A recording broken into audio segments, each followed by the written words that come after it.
Thank you, conference. It's great to be back here in Manchester, or as I like to call it, the Southern Powerhouse. I want to talk to you today about the general election. In fact, I want to talk to you about two of them.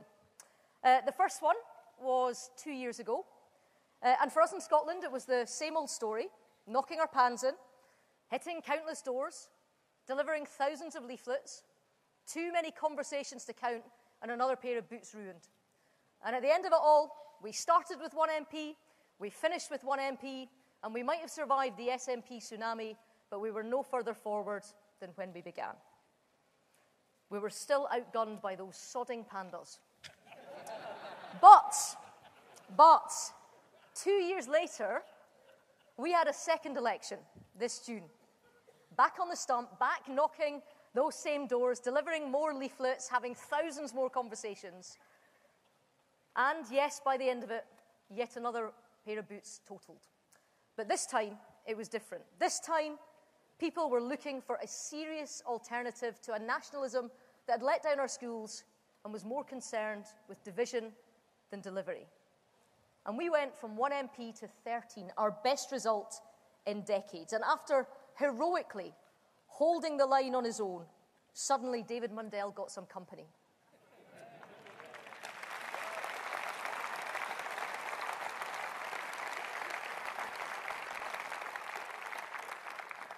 And those pandas are going to have to go some now to catch up.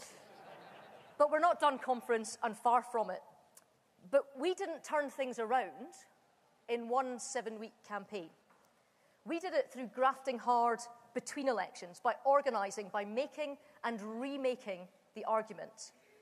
And I have watched, with incredulity, the response to the Labour Party conference this week. Commentators who should know better, declaring that Jeremy Corbyn is a shoo-in to number 10 just because Glastonbury chanted his name to the White Stripes. Folks, he hasn't even won a raffle yet. And I can tell you something else. I have been here before, and I can tell you how this story ends. Because I have watched as Nicola Sturgeon has sold out rock venues, as she released a line of signature clothing, as she sold foam fingers to the faithful so that they could point to the sky, as she flew over them in a helicopter she slapped her own face on. And I have read the commentary. I have read the commentary that said that her momentum was irresistible, that everything would be swept away before her, and that the other parties in Scotland should just pack up and go home. Well, conference, I don't like anyone telling me where to go. Politics is not for faint hearts. It's not about what's in fashion or who is the absolute boy. It's about making the case for what you believe in. It is about service and duty and getting the job done. It is about delivering for others and giving everyone the chance to get on. And just as the SNP came crashing down to earth, just as they lost 40% of their seats in June, just as 500,000 Scots chose to take their votes away, so too can the Corbyn bubble be burst, but only if we work hard to make it so.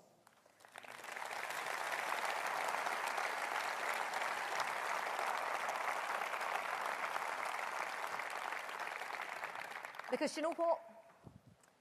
People tire of being offered free unicorns. They tire of easy promises that don't add up.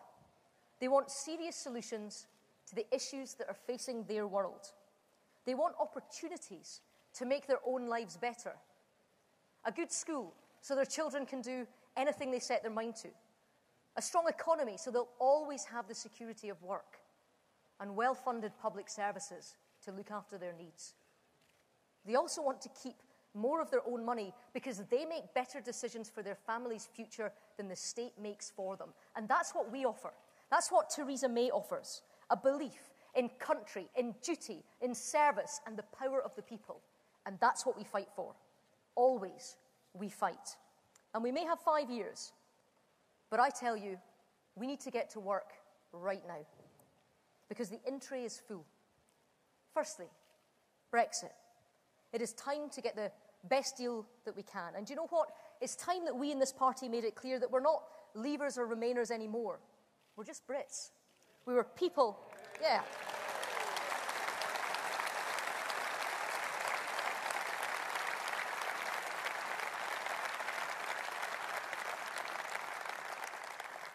We were people who were asked to make a decision, who did, and who now want to deliver that decision in the best way possible, who now must unite behind our leader to get the best deal for us and the right deal for Europe as well. And next, we've got to deliver that strong economy and world-class public services. 10 years of tough times since the crash, and it's time to show working families right across the UK, from a tenement in Glasgow to a one-bed in Grantham, that we've got their back. Yes, we've got record employment in the UK today, but we also need to recognise the pressures faced by the job-juggling generation, where 2 or even 3 jobs are needed to make ends meet. The sheer effort that takes just to keep going, the strain it puts on relationships, the stress of not knowing if you're going to make your rent, and what happens to you if you don't. These people are looking to us for answers and for action to make their lives easier, and it is our duty to deliver. Also, to make our country fairer, to make it clear that this party isn't there for those at the top of the ladder. This party is a ladder. It's what we're about. It's about helping people to move up and to get on. To be the party of home building, the party that enshrines excellence in education, no matter the school, the party that will take action on the low-wage economy and help lift living standards. Further, to be a beacon to the world, to help those that are hurting and to fight for those who can't fight for themselves, to go into bat for our friends and allies, to be able to say that when we go abroad, that despite the financial hit from the last few years, that my country, our country, kept its commitments to the world's poor, and we will continue to do so. And finally, conference.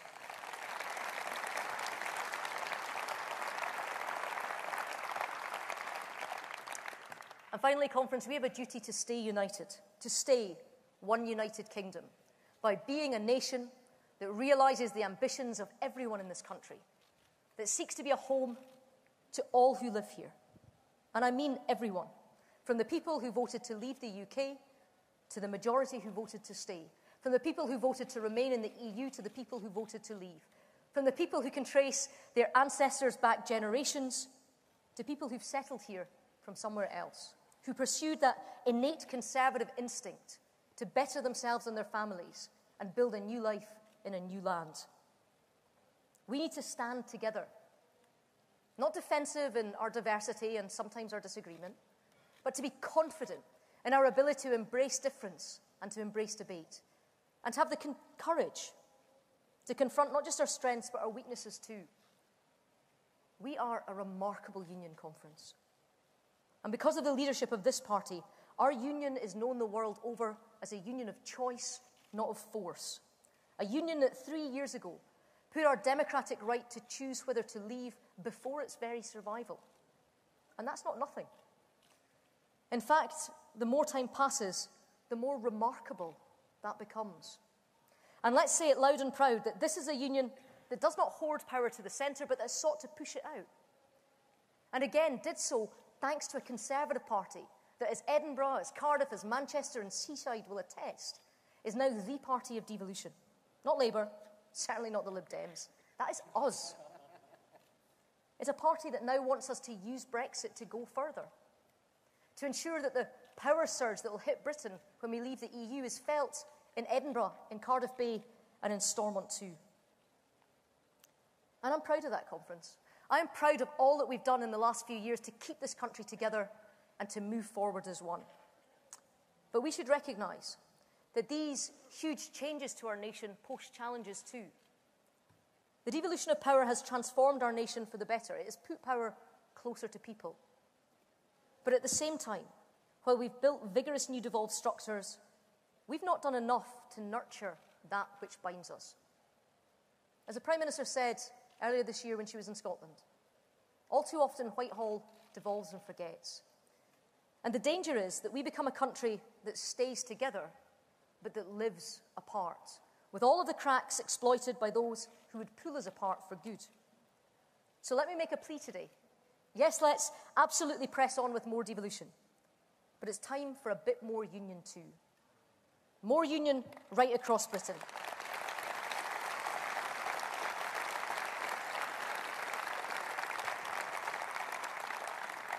More union in all parts of our nation, benefiting all of us. More unions spread evenly and not just based in London. Now, conference, let me make this clear. I love London. I have no plans to move there myself, but it is great to visit. And it is wonderful that our small island plays host to the capital of the world. But the truth is, for all the devolution of power of the last 20 years, our union continues to be far too London-centric. Compare us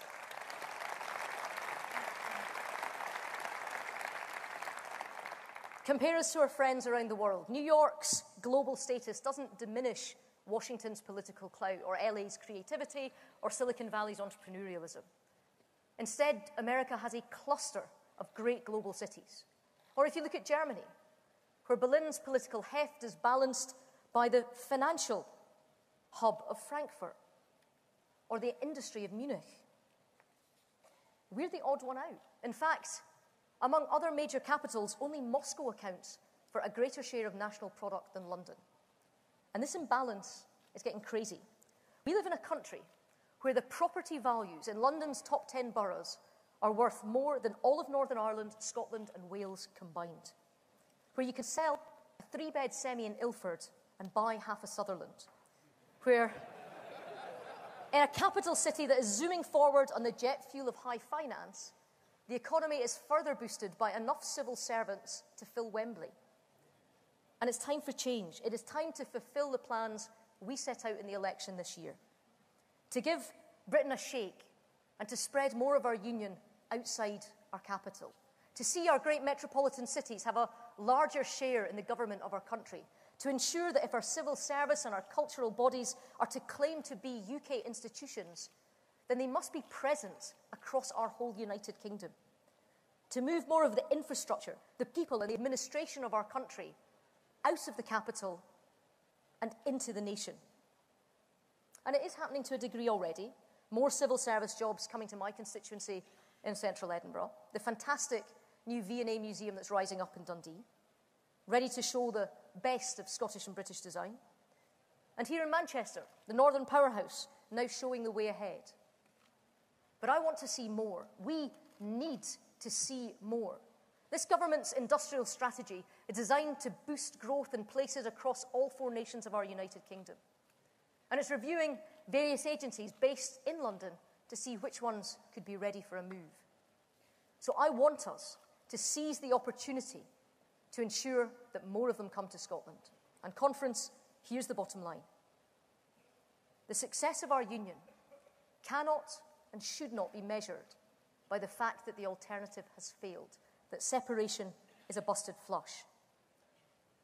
The success of our nation must be measured by our determination to always improve, by going that extra mile, by refusing to accept that the status quo is a given, and by being restless for change.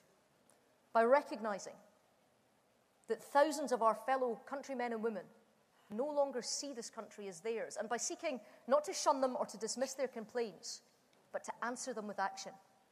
And that must be our task as we go forward from conference this week. In government across the United Kingdom, we must be united behind our Prime Minister, determined to face the challenge of the future, to tackle injustice, to be the ladder, to create real social cohesion. And in opposition in Scotland, we must be ready to change and to win. Because I don't know about you, but after 10 years of SNP government, it seems to me like it's time for a new broom.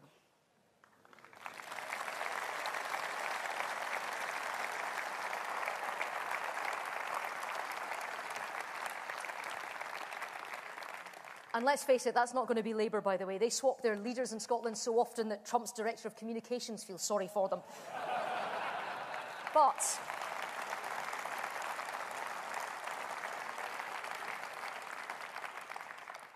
we're serious. We are serious about restoring Scotland's reputation as the education capital of the world. We are serious about boosting our productivity to get Scotland's economy firing again.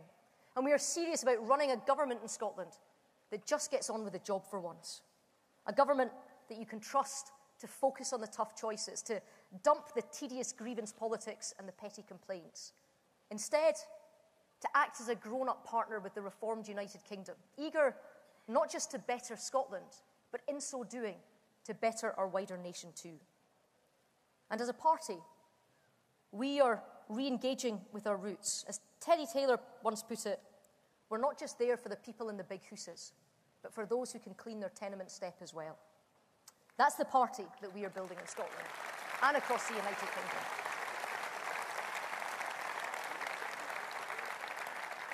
We are building a party that speaks to the hopes of our nation as a whole, from shipworkers in Glasgow to software designers in Dundee, car production lines in Coventry to call centre staff in Cardiff. A party that reaches out to every corner of our country with a level head, but also with an open heart, and with a clear set of values. That strong families are the foundation of stable society, that a good education is the key to a lifetime of opportunity, that everybody should have a safe and secure home, that there should be a job for everyone who wants to work, and that pay should be fair. These are the things that I believe in, and I know that you believe in them too.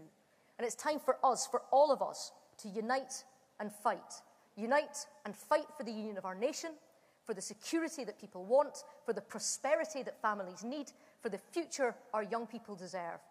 Unite and fight for this country that we are so proud to serve. Thank you.